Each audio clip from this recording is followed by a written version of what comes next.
This reading is from Rays of the Same Light by Swami Kriyananda and is entitled, The Meaning of Divine Incarnation. Truth is one and eternal. Realize oneness with it in your deathless self within. The following commentary is based on the teachings of Paramhansa Yogananda. This passage is from the Bhagavad Gita's 4th chapter. Unborn, changeless, Lord of creation and controller of my cosmic nature though I am, yet entering nature, I am dressed in the cosmic garment of my own Maya delusion. O Bharata, whenever virtue declines and vice predominates, I incarnate on earth. Taking visible form, I come to destroy evil and re-establish virtue. Here, the Bhagavad Gita confronts a great mystery. God is described in both the Hindu and Christian religions as having incarnated on earth. In the Christian religion, as Jesus; in the Hindu, as Krishna, and as other great masters who, from time to time, have been sent to earth as saviors of mankind. Among Orthodox Christians, there is no question of any other divine incarnation than that of Jesus. His birth is accepted as unique. The great mystery, therefore, of how such an event could have taken place is not deeply pondered. It is accepted as, quite simply, miraculous. In the Hindu religion, however, because of the scriptural promise of repeated incarnations of God, it is more natural that there should have been some attempts made to explain the meaning of divine incarnation. The vast spirit, to begin with, would seem indeed to be conscious of mankind. Prayers have often been answered, many of them miraculously. Indeed, the concept of omnipresence implies infinitesimal smallness, quite as much as infinite immensity. The same is true of the concept of omniscience. As Jesus put it, the very hairs of your head are all numbered. God has appeared in vision to saints in every age. He has been seen as a light, heard as a sound of many waters or of mighty thunder, felt as an overwhelming love, or as infinite bliss. His light has taken on form, human or otherwise. To Moses he spoke out of a burning bush. His sound has become a voice and expressed itself in human speech. His love has been manifested in the radiant gaze of the Divine Mother, or of Jesus, or Krishna, and in many other divine manifestations of light and ecstatic consciousness. No such experience could ever define him in the sense of limiting him. Yet every experience has manifested something of his infinite nature. God created everything. Everything, therefore, in a sense, is his manifestation. In superconscious experiences, however, his manifestation is special, for it does not conceal the indwelling spirit, it reveals it. Divine visions express God's will openly to man. They spiritualize whomsoever they touch. They are a conscious revelation of the divine reality in a way that material objects and unenlightened human beings can never be. God's superconscious manifestations, in visions and the like, are always fleeting, like the waves on a sea. As the waves, in their movement and diversity, recall us ever to the sea's vastness, so divine manifestations are intended to recall our minds to the vast reality they express. There is nothing strange in the thought of God manifesting himself in human form. He does so indeed, in a sense, every time he appears in vision to a saint. For through that saint's testimony, and through the magnetic influence of his ecstasy, the Lord becomes more of a vivid reality to others. God may be said to manifest himself through every saint who lives in a state of inner communion with him. Such a saint, then, who is born in a state of constant communion, because freed of the delusion of ego, may be said to be already, in a sense, an incarnation of the divine consciousness. If nothing remains of his limited ego, and if that master's consciousness is only of God's presence within, his very mission on earth is like a wave rising in full consciousness upon the surface of the infinite sea, expressing it consciously, not itself, but the vast sea around it. No wave could ever express that vastness perfectly, nor could any divine manifestation in human form be God's only unique human manifestation. God could no doubt manifest himself on earth directly. He could even materialize a human body and live forever among men, thereby giving people everywhere a living focus for their devotion. Were he to do so, however, he would distract people from seeking him in themselves, where alone he can actually be realized, and from expanding their little consciousness into his infinite bliss. Jesus reminded his disciples, the kingdom of God is within.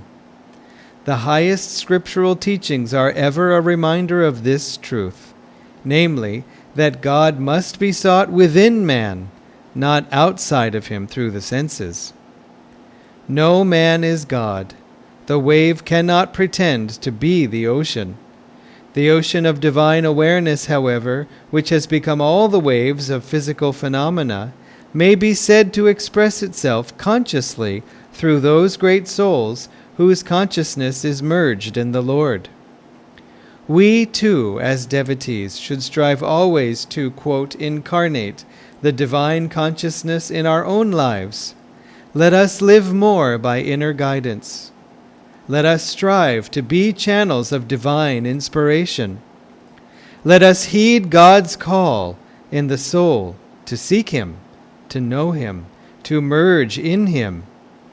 Thus may we find release from our age-old delusion of separateness from his infinite bliss.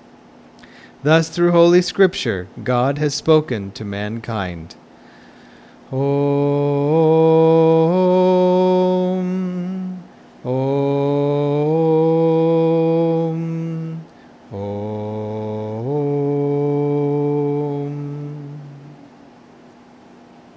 Good morning, everyone.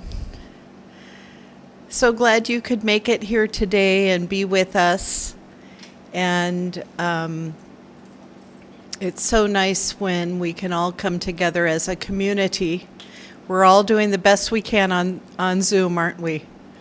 So today's reading brings to mind so many different thoughts. First, that beautiful passage from the Gita, which in essence describes our own master incarnating on this planet.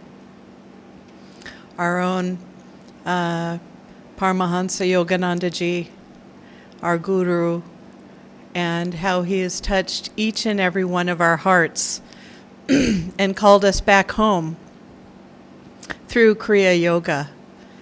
And so what a blessing to have a Guru, and what a blessing to have Kriya Yoga in our lives. And then not only that, we have Swamiji, who has been the channel of Master for us here at Ananda, and all the beautiful devotees and souls who have dedicated their lives to finding God. All of us on this path together, joining our energies to find that path back. And you know, it's been very difficult with this pandemic to feel connected. And I'm very happy so many of you can be with us on Zoom. And, you know, we're going to find a way to get back here to the temple. Many people are struggling. They've had challenges with COVID in their family or with them themselves. We've had news from so many people about themselves having COVID. We haven't heard of many serious cases yet in terms of ventilators and things, but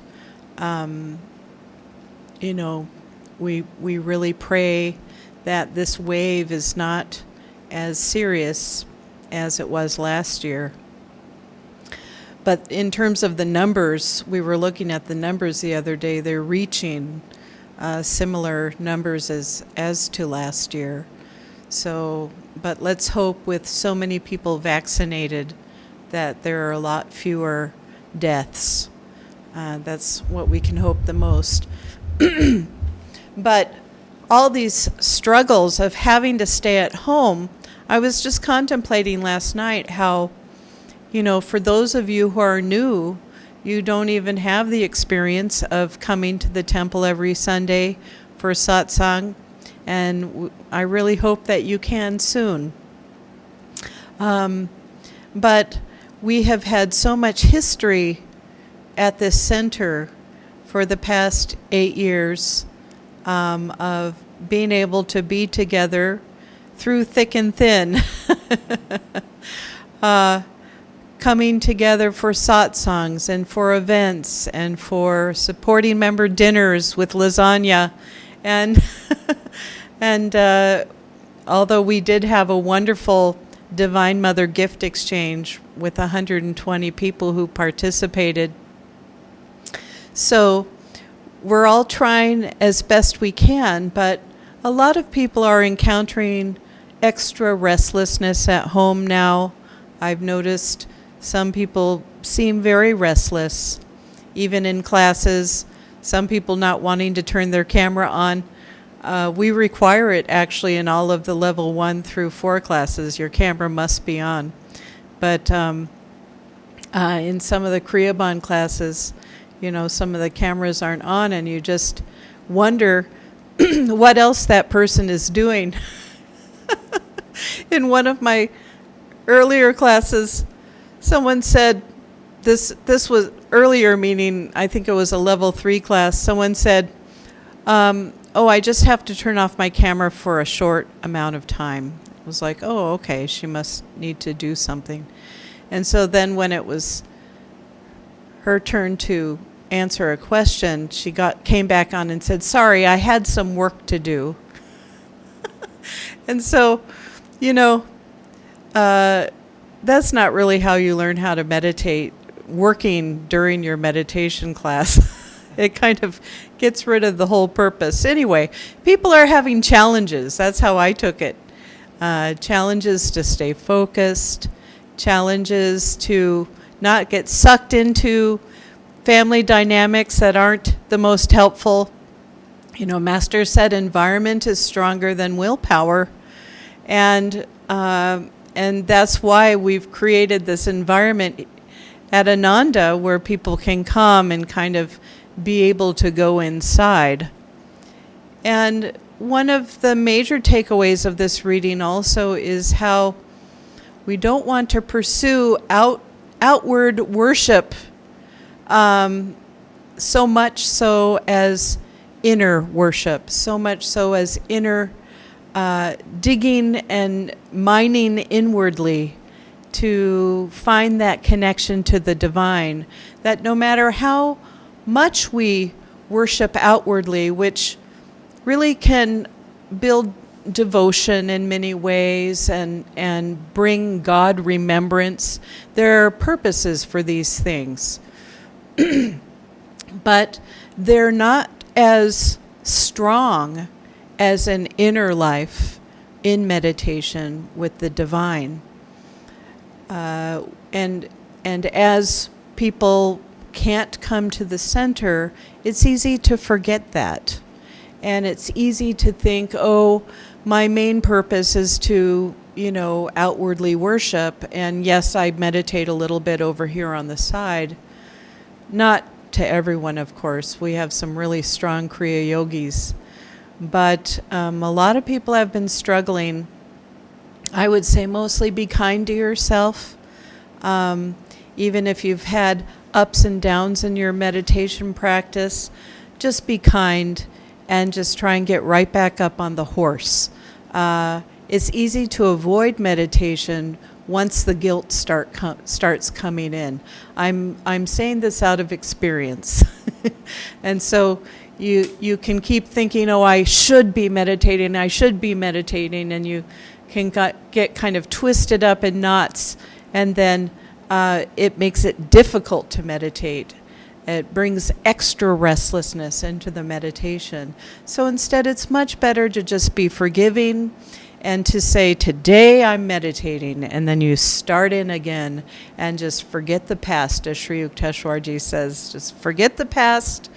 All good things will happen if right spiritual effort is happening from now on. So we can get into that mode and just let go of how the past has been and just start anew. That's why we have Kriya renewals.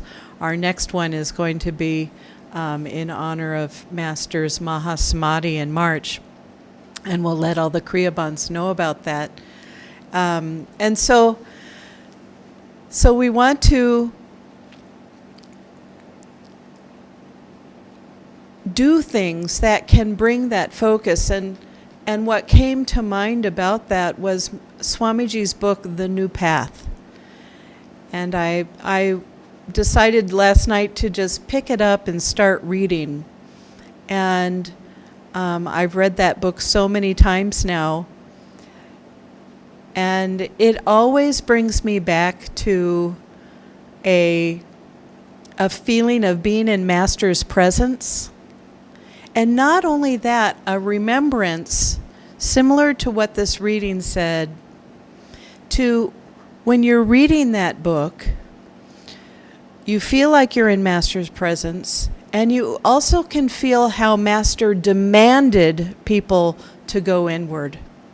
You would think if an avatar walked in through the door, you would want to run to his feet and grab a hold and worship him outwardly. But maybe after people got over the initial desire to do that, he was down to business. He was basically reminding everyone at all times to go inward. Of course, his magnetism forced you to do that. But some people would meet him and not even have a clue. They could not attune to him. They could not even feel his vibration, and would just treat him in their own minds, well, he's just some man. He's just some man just like me. Or not a woman, but some person just like me. And they couldn't get it. But thank goodness for us, Swamiji did get it. And so as I was reading it, I just saw how story after story after story of Master just brings you right back to your center. And this is an easy way for us to tune into non-restlessness. That I was wanting to suggest that as a community, we all pick up that book and we all start reading it. It's free online on ananda.org. In fact, we can post the link in the groups that, we can post it and send that out to everybody for those of you who have not read it before. But think of it as a spiritual practice to just open that book every day and read a story or two. And I wanted to read a few things. Swamiji, one of the things Swamiji spoke about, and this reading that Dharmarajan just did touches on it, is that a divine incarnation comes in, and yet here he is in a man's body, in a human body. And Swamiji said at times it was difficult to look at Master as a human standing over there, and yet feeling such an infinite consciousness within related to Master. It was confusing, and I know for myself I felt that way often about Swamiji. I found myself, my tongue twisted around him at times, not able to really say things very well around him because really being in his presence just took so many questions away.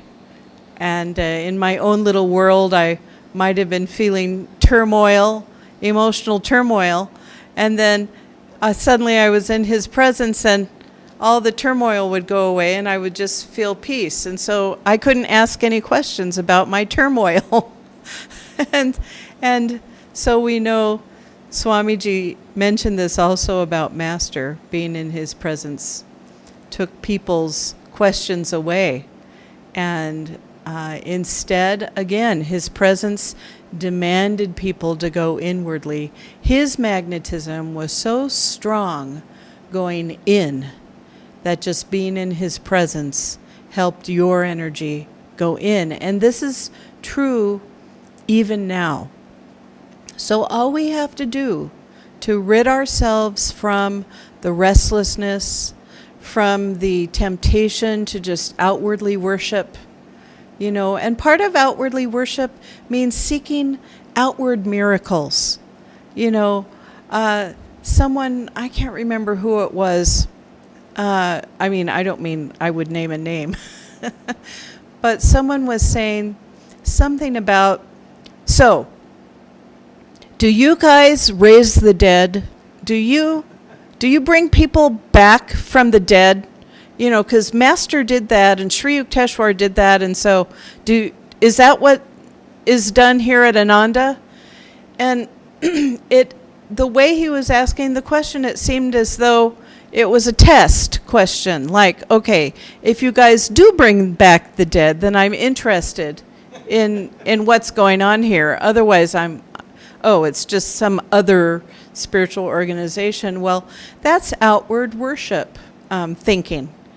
That just looking for miracles,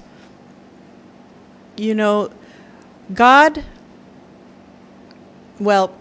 Master gave us Kriya Yoga to use our willpower as well as our hearts and love of God to find God. But it has to come from our built willpower. It must come from that. It also must come from our effort-driven love. The love that we have worked for of the divine, and the closeness that we have worked for with God. And that is through our own efforts and through our own continual attention of the divine. No one can do it for us in a way that brings that freedom. Of course, there's the 25-25-50 rule that we have here. 25% our effort, 25% the Guru's effort, 50% God's grace brings spiritual freedom. But Master said, our 25% of that is actually 100% of our own effort. So we're doing our best to put 100% of our effort into it, and yet 75% is up to God and Guru. But still, we must do that 100% of our effort. No one's going to come in. There's no case where we can just be passive and hope a self-realized being walks in the room and frees us and, touches the forehead and sends us off. The only way that could really happen, in my imagination, is in the past life, we became this close to freedom. And so it was our karma in this life to bump into an avatar and have him bless us, and then we're free. Otherwise, we have to, I guess the word is work at it, and yet that work is filled with enthusiasm and joy and deep peace and bliss. So that work has a lot of benefits. And Master said the only thing that he's really interested when it comes to gifts from God is the gift of the love of God. And so I went through some of the reading of the New Path, and I just wanted to give some examples of some of the stuff Swamiji wrote to just feel how much this book can transform our lives, and to feel the presence of Yogananda, our great divine incarnation who came for us and came for the world with the world mission. And to this day, with all of our gurus,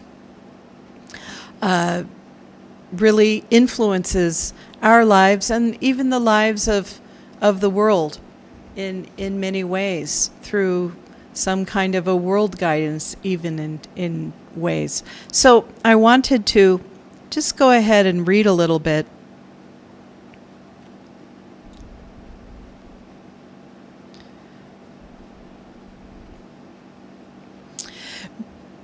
Master himself was completely self-integrated. Living in the impersonal spirit made him in no way indifferent to human pain.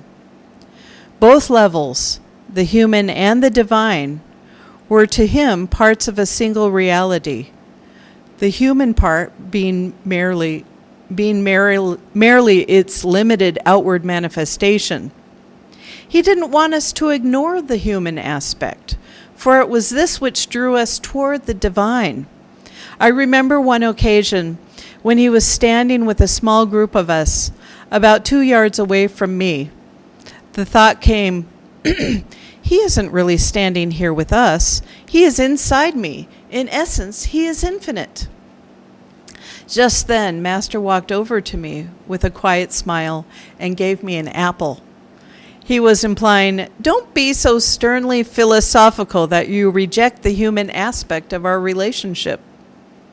He once said to me, I prefer to work with love. I just wilt when I have to work in other ways.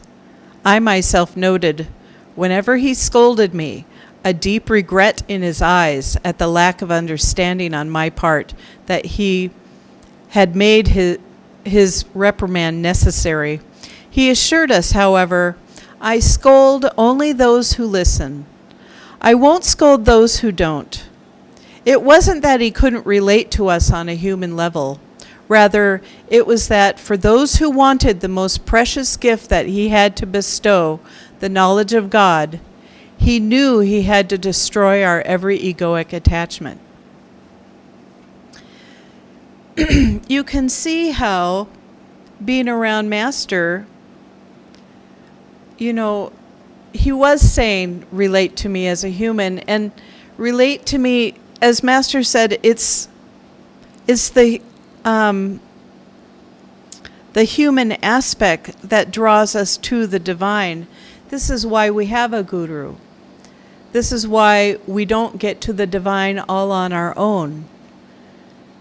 That we must have that personal relationship with Master, that personal relationship through Swamiji with Master, to really be able to get his help with our freedom.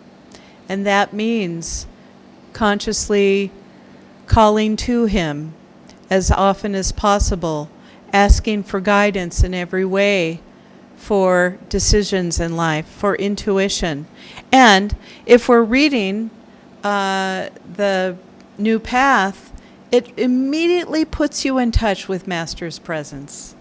It's really miraculous the way Swamiji put this vibration into his book.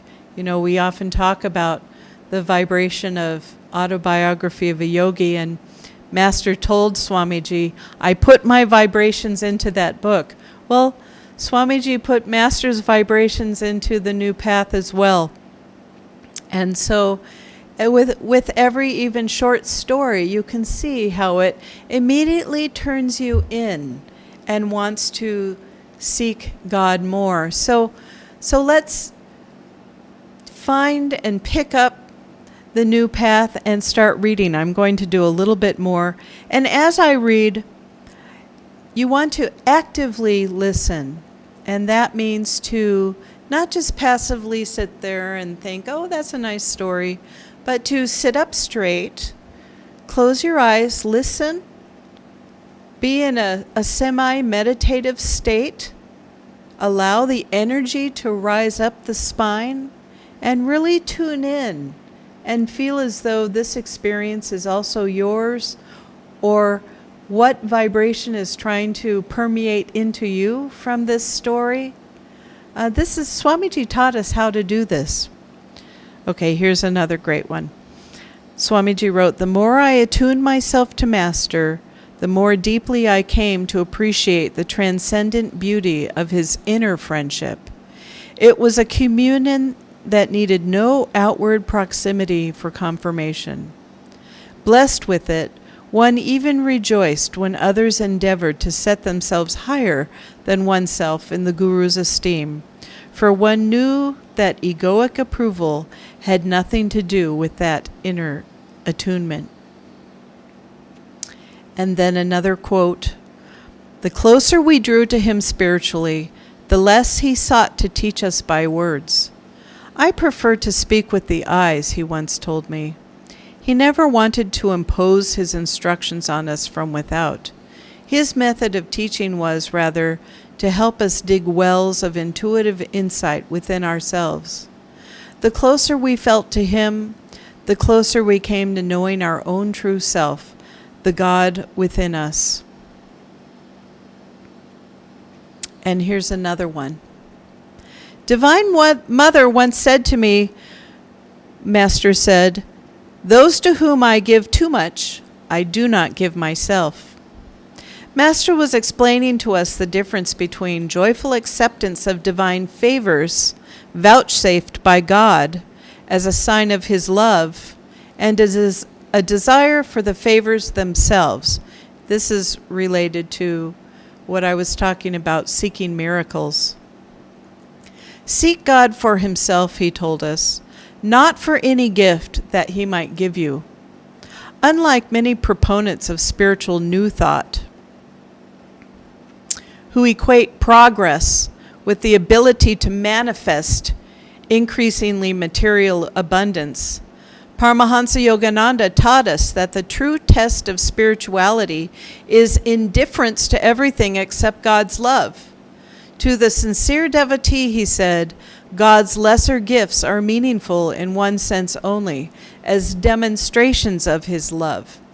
Now, when Swami says indifference, he means inner detachment, not aloofness.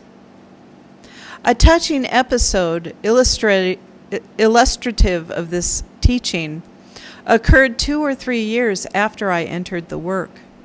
Master, in his travels between Los Angeles and Encinitas, sometimes stopped in a little town of Laguna Beach at a Scottish tea shop where shortbread was a specialty.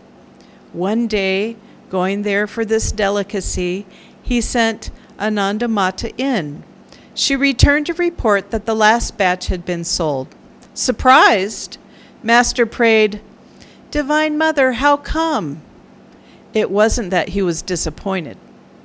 Accustomed, rather, to receiving divine guidance in even the slightest details of his life, he wondered whether there might not be some lesson intended in this unexpected denial.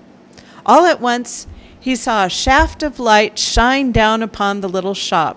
Moments later, the door opened, and the proprietress came out. "Wait, wait," she called. Hastening over to the car with a little package in her hand, she said, "I was saving this order for a local customer, but I want you to have it. I can make more for him." Master had no real desire for the shortbread. What touched him deeply about this episode was the divine love it exemplified. The more inconsequential the need to which God responds, the greater, in a sense, the proof of his divine love. Divine intervention in times of serious need might be attributed to other reasons, perhaps to wish to see some important work finished. But what motive, save love alone, could there possibly be for intervention in such trivial matters? Years later, I had a similar demonstration, equally trivial, but showing me that God's love extends even to ordinary devotees. My parents were living in France, relatively near Switzerland. During my school days in Switzerland, I had developed a liking for Swiss chocolate and had bought it whenever I could. I kept intending to ask my parents to send me some, but the desire was so trivial that I kept on forgetting. One year, a week before my birthday, the thought came to me, "Too bad, Divine Mother. It would have been nice to have some Swiss chocolate for that special day." I dismissed the thought as quite unimportant and forgot it. I had addressed the thought, however, to Divine Mother. What was my surprise, the very day before my birthday, to receive a box of Swiss chocolate from a congregation member in Hollywood. She had happened to see some of it in a local shop. I hadn't known that it was imported. And though she didn't know it was my birthday and didn't know my tastes in the matter, she had thought to send me some. I shared it gratefully with my brother monks. My gratitude went chiefly to the Divine Mother. To master all gifts short of divine love itself came under the general heading lesser gifts. To make religion a matter of manifesting an endless succession of worldly goods would be, he implied, to make religion a matter of manifesting an endless succession of worldly goods would be, he implied, to make a religion of materialism. And while he said that we had a right, as children of the infinite, to God's infinite abundance, he reminded us that this birthright could be fully claimed only in cosmic consciousness. Meaning, we can seek the outward miracles, but that's not the goal. That's a lesser gift, those outward miracles. The inner miracle is to be able to feel God's presence in meditation and to feel God's presence as much as possible inwardly. We have to really work on our feeling nature and work on keeping the heart open in daily life to receive that presence of the divine. I wanted to end with this beautiful story from also the New Path that's related very much to Chennai. And it's not necessarily of this theme, but just because it was in the same chapter and it, again, was so beautiful. Swamiji writes, I too have experienced Babaji's blessings on occasions when I have prayed to him. In 1960, on my second visit to India, I wanted to find a place of seclusion for a few days before returning to Kolkata to resume my activities in our society there. I had no idea where to go, however. Part of my difficulty was that Indians often found a Western Swami a novelty. Villagers especially would sometimes gather in scores outside any house I stayed at. They waited for hours if need be for me to come out. I was staying in a hotel in Madras at this time, having entered India from Ceylon to the south. One morning, I prayed to Babaji, please help me find a quiet, secluded place to stay in. After meditation that morning, I went down and ate breakfast in the hotel dining room. A man seated at the table next to mine introduced himself to me. I have a house, he informed me, without any preliminaries, in a secluded section of the little town of Kodaikanal. I would be honored if you would use it for meditation. I shall be away from there for the next few weeks. No one will bother you. It occurred to me that since Kodaikanal is in the mountains, its cool climate might be congenial to you. Westerners often go there to escape the heat of the plains. I took advantage of this offer. The place proved ideal in every respect. Isn't that sweet? Swamiji included that sweet story about Chennai, being in Chennai, and how Babaji fulfilled his desire. I actually want to end with this Whispers of Eternity, and it's one of my favorites. It's called, I Will Be the Naughty Baby of the Divine Mother. In the hall of life, decorated with mountains, stormy cataracts, and wild scenery, I have played long. Each time, when tired of play, I cried for thee. Thou didst drop down through the skylight of my heart's cravings some new doll of fame, friends, or prosperity to quiet me. This time, Divine Mother, I will play the naughty baby. I will sob unceasingly. No more shall the toys of earthly pleasure stop my cries. O Divine Mother, thou must come soon, or I will waken all creation with my cries. I will make all thy sleeping children wake and join me in a chorus of wails. Forsake thy busyness with the housework of thy creation. I demand attention. I demand thee. I no longer want thy playthings. So, God bless you all.